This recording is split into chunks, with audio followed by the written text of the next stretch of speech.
하버드에 진학하려고 했던 한 미국 고등학생이 갑자기 하버드를 포기하고 한국 대학 진학을 결정하려고 합니다. 만약 여러분이 그의 부모라면 어떻게 하시겠습니까? 장난하니? 한국 여행 한번 다녀오더니 무슨 말도 안 되는 소리야. 그의 부모님도 처음엔 믿지 않았습니다. 친구들도 웃으며 말했죠. 하버드를 놔두고 한국 대학을 간다고? 하지만 그는 진심이었습니다. 별다른 생각 없이 떠난 한국으로의 졸업여행이 그의 인생을 바꿔놓으리라곤 그 누구도 상상하지 못했습니다. 결국 그는 한국의 한 명문대에 입학해 그의 인생을 바꾸게 만든 한국의 문화를 세계에 전하게 됐습니다. 도대체 한국에서 무슨 일이 있었던 걸까요? 지금부터 그의 놀라운 이야기를 들어보겠습니다. 안녕하세요. 제 이름은 제이크 맥칼렌입니다. 미국 오리건주의 포틀랜드에서 태어나고 자란 평범한 고등학생이지만 하나만큼은 누구보다도 뚜렷했습니다. 저는 하버드 대학교에 가고 싶었습니다. 아니, 가야만 한다고 믿고 있었죠. 초등학교 때 우연히 본 TED 강연에서 하버드 졸업생이 세상을 변화시키는 이야기를 전하는 장면은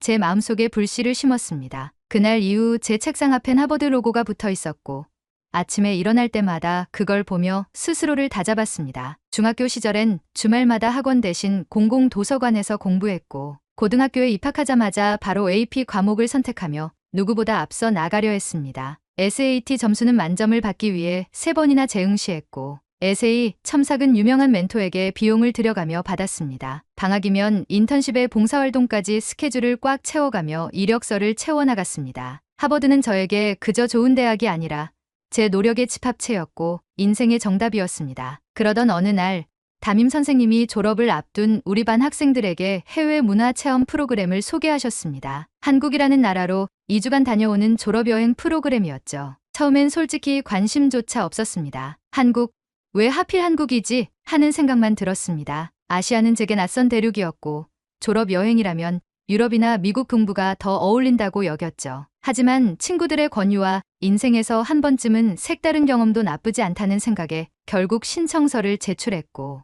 그렇게 제 인생을 완전히 바꿔놓을 여정이 시작되었습니다. 여행 첫날 밤 숙소가 있던 홍대 거리를 산책하러 나갔습니다. 밤 11시가 넘은 시각이었지만 거리엔 여전히 사람들이 활발히 움직이고 있었고 곳곳에 가게들이 불을 밝히고 있었습니다. 미국에서는 상상할 수 없는 일이었죠. 더 놀라운 건 혼자 걸어도 전혀 불안하지 않았다는 점입니다. 치안에 대한 감각은 몸이 먼저 반응하잖아요.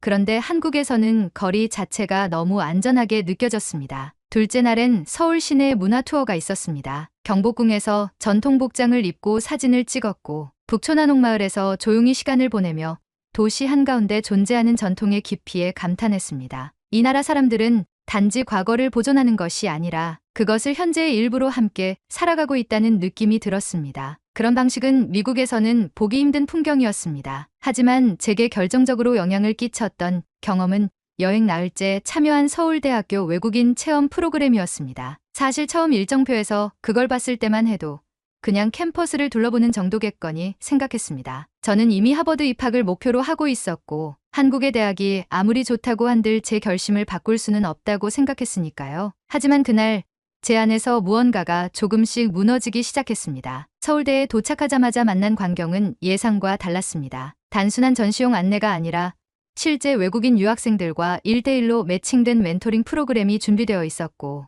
학생들은 정성스럽게 준비한 캠퍼스 투어와 강의 체험, 입학 상담까지 철저하게 안내해주고 있었습니다. 제 멘토는 민재라는 경영학과 2학년 학생이었는데 유창한 영어 실력으로 처음부터 저를 편하게 만들어주었습니다. 한국 대학은 많이 다를 거예요. 직접 보고 느껴보면 생각보다 훨씬 더 체계적이고 외국인 학생들을 환영하는 분위기라는 걸 알게 될 거예요. 민재는 저를 데리고 경영관 강의실, 도서관, 기숙사, 학생회관을 차례로 안내해 주었습니다. 그런데 단순히 건물을 보여주는 게 아니었습니다. 강의실에 들어가니 실제로 수업이 진행 중이었고 놀랍게도 일부 강의는 전면 영어로 진행되고 있었습니다. 교수님은 유창하게 영어로 강의를 이어갔고 학생들도 적극적으로 질문을 던지며 참여하고 있었습니다. 서울대는 특정 학과들에선 영어 트랙도 운영되어 외국인 학생이 언어 장벽 없이 수업을 들을 수 있도록 배려하죠. 다음은 도서관이었습니다. 저는 단순한 열람실을 상상했지만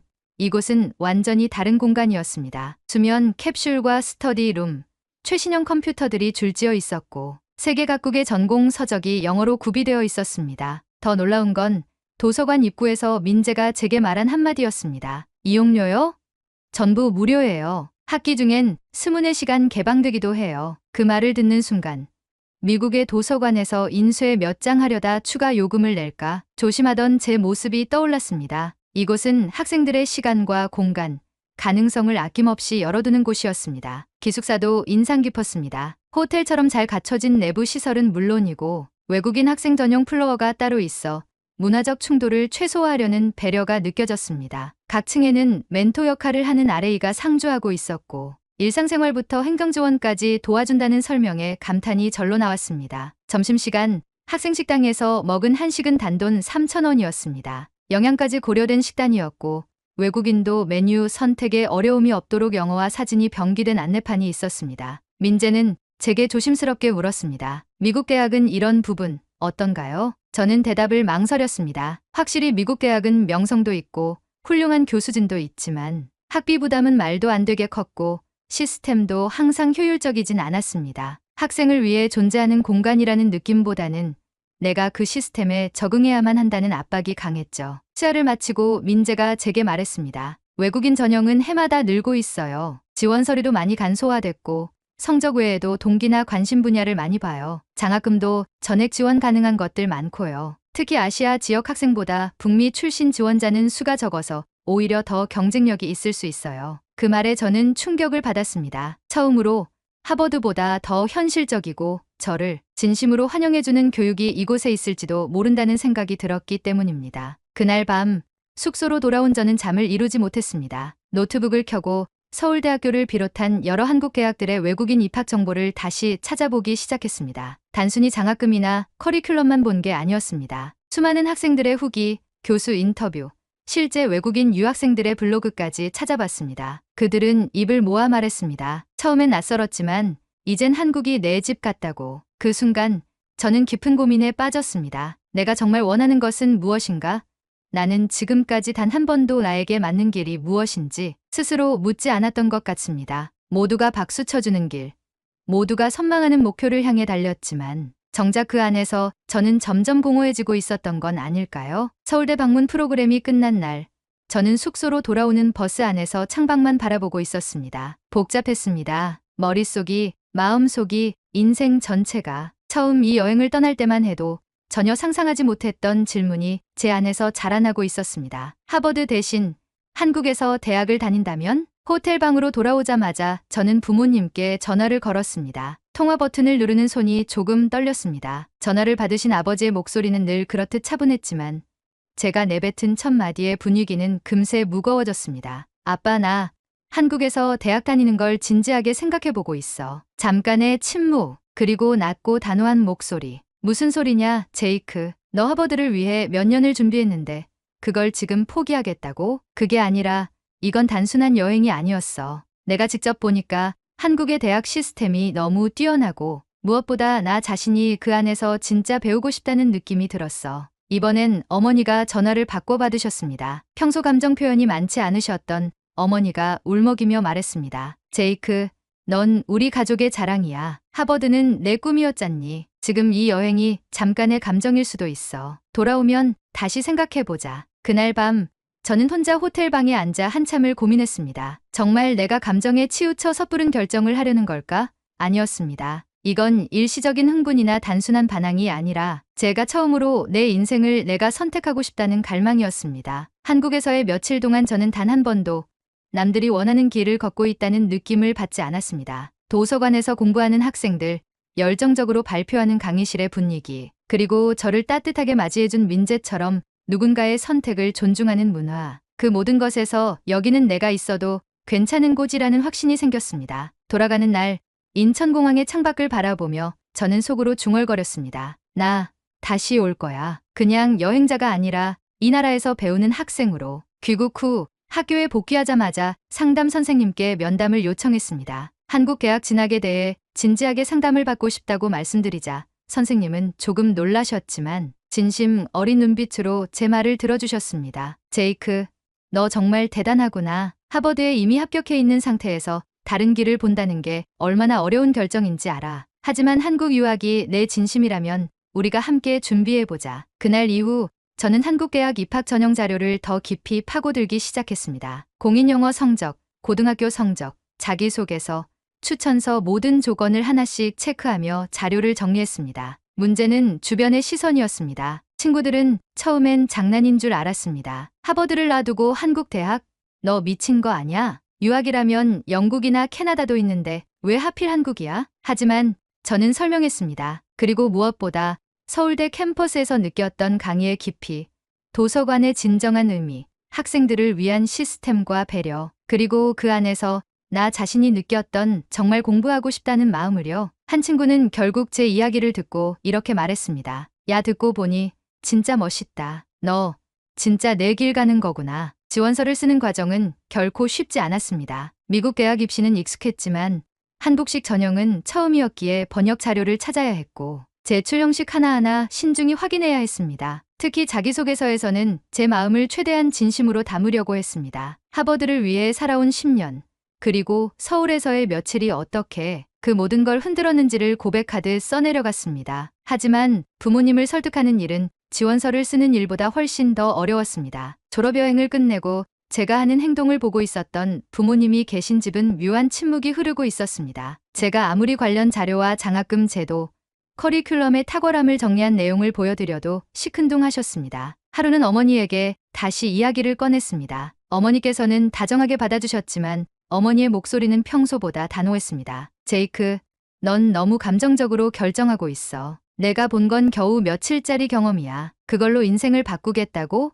하버드는 그냥 명문대가 아니야. 전 세계에서 인정받는 길이란다. 저는 차분히 대답하려 했지만 속이 끓는 걸 막을 수 없었습니다. 엄마, 그럼 내가 지금까지 하버드 가려고 살아온 게 다 남들 때문에 했다는 거야? 한국에선 처음으로 내가 진짜 뭘 배우고 싶은지, 어떤 삶을 살고 싶은지 고민하게 됐어. 그게 그렇게 틀린 거야? 그 순간 어머니는 아무 말도 하지 않으셨습니다. 그리고 대화를 하지 않으셨습니다. 그날 밤 저는 처음으로 눈물을 흘렸습니다. 아들이 진심으로 무언가를 말하고 있는데 부모님은 단지 그것이 낯설다는 이유로 받아들이지 않으려 한다는 사실이 너무 괴로웠습니다. 며칠 뒤 아버지와의 대화는 훨씬 더 날카로웠습니다. 식탁에 앉아 저를 뚫어지게 바라보시며 말씀하셨습니다. 이건 단순한 선택의 문제가 아니다. 넌 이미 하버드에 입학할 수 있는 자격을 갖췄고 우리가 그걸 위해 얼마나 많은 걸 감수해왔는지 잘 알잖아. 그런데 한국, 아무도 모르는 나라로 가겠다고?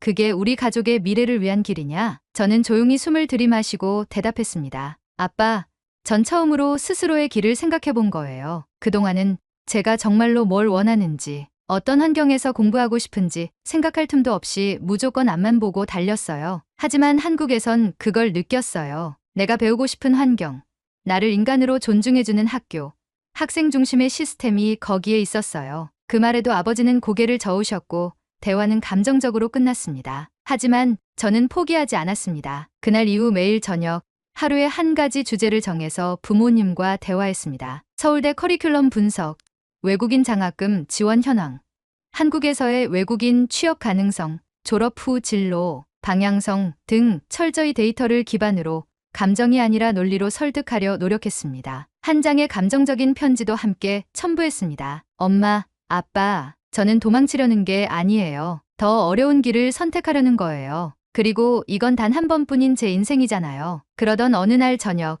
식탁 위에 제가 정리한 A사 출력물이 놓여 있었습니다. 서울대 외국인 입학 전형 요강, 장학금 조건, 추천서 양식이었죠. 아버지가 그것을 읽고 계셨고 어머니는 조용히 물을 따르며 제게 말했습니다. 이제야 내가 왜 그렇게 말했는지 조금은 알 것 같아. 하지만 그 다음 말은 더 깊었습니다. 그럼에도 불구하고 우리는 여전히 무서워. 그 나라에서 내가 외롭지 않을까 봐. 한국이라는 나라가 정말 너를 받아들여줄 수 있을지 솔직히 잘 모르겠어. 그 말에 저는 미소 지으며 대답했습니다. 엄마, 전 그 나라에서 처음으로 내가 있어도 되는 곳이라는 느낌을 받았어요. 처음으로 누군가가, 시스템이, 사회가 저를 믿어주는 느낌이었어요. 그 말을 들은 아버지는 한동안 말이 없으셨습니다. 그리고는 식사를 마치고 일어나시면서 짧게 말씀하셨습니다.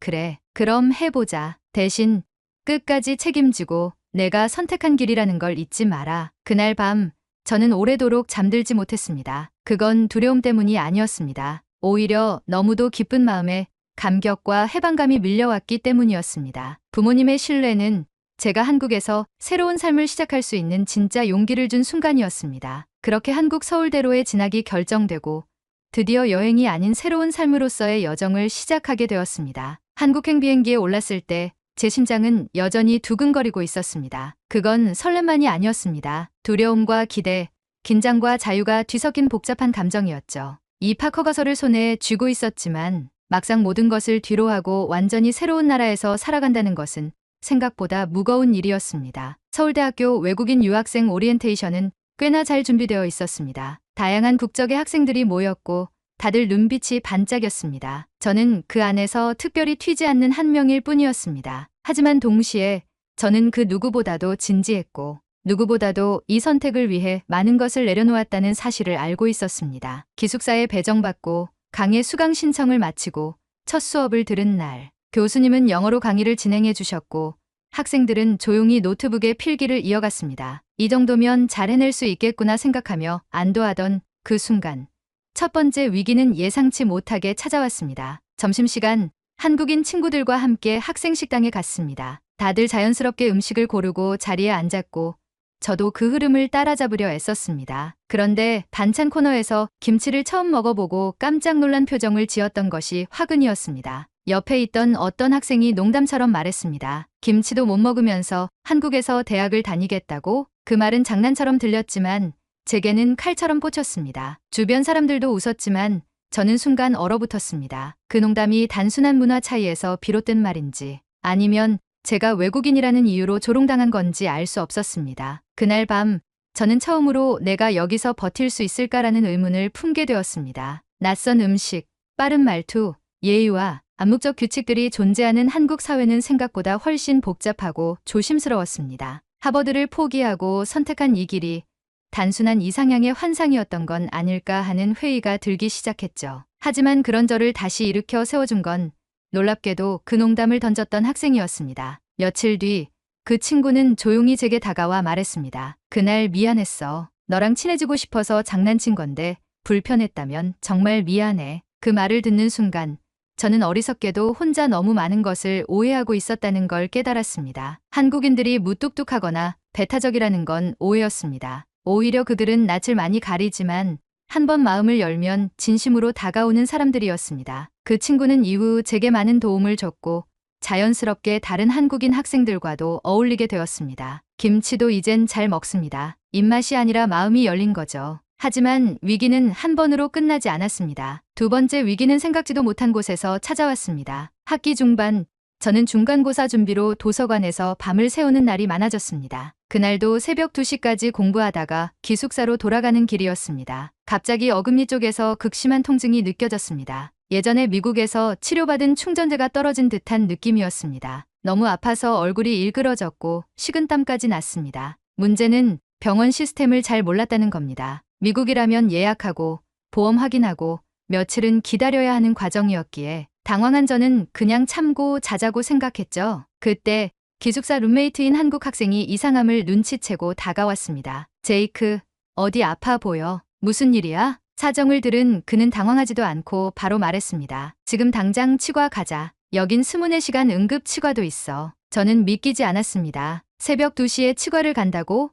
미국이라면 상상도 못할 일이었습니다. 하지만 그는 바로 카카오 택시를 부르고 근처 야간 진료 치과를 검색해 예약까지 해주었습니다. 그렇게 찾아간 치과는 믿을 수 없을 정도로 청결하고 현대적이었습니다. 의사는 유창한 영어로 제 증상을 확인하고 문제 부위를 치료해 주었습니다. 무엇보다 놀라웠던 건 진료비였습니다. 진단, 치료, 약 처방까지 모두 포함해서 5만 원이 채 되지 않았습니다. 미국이라면 보험 없이는 수백 달러가 들었을 일이었습니다. 진료를 마치고 돌아오는 길, 저는 말없이 룸메이트를 바라보다가 조용히 말했습니다. 정말 고마워. 오늘 아니었으면 난 한국에서 살아남을 수 없었을 거야. 그는 웃으며 말했습니다. 여기서 공부하는 것도 공부지만 사람 사이에 신뢰를 배우는 게 더 중요하지. 그 말이 제 가슴 깊이 박혔습니다. 맞습니다. 제가 하버드를 포기하고 한국을 선택한 건 단순히 시스템 때문이 아니었습니다. 바로 이런 진심 어린 관계와 사람 냄새 나는 삶, 그리고 진짜 배움이 살아있는 공간이 이곳이었기 때문입니다. 방학이 되어 미국으로 돌아온 저는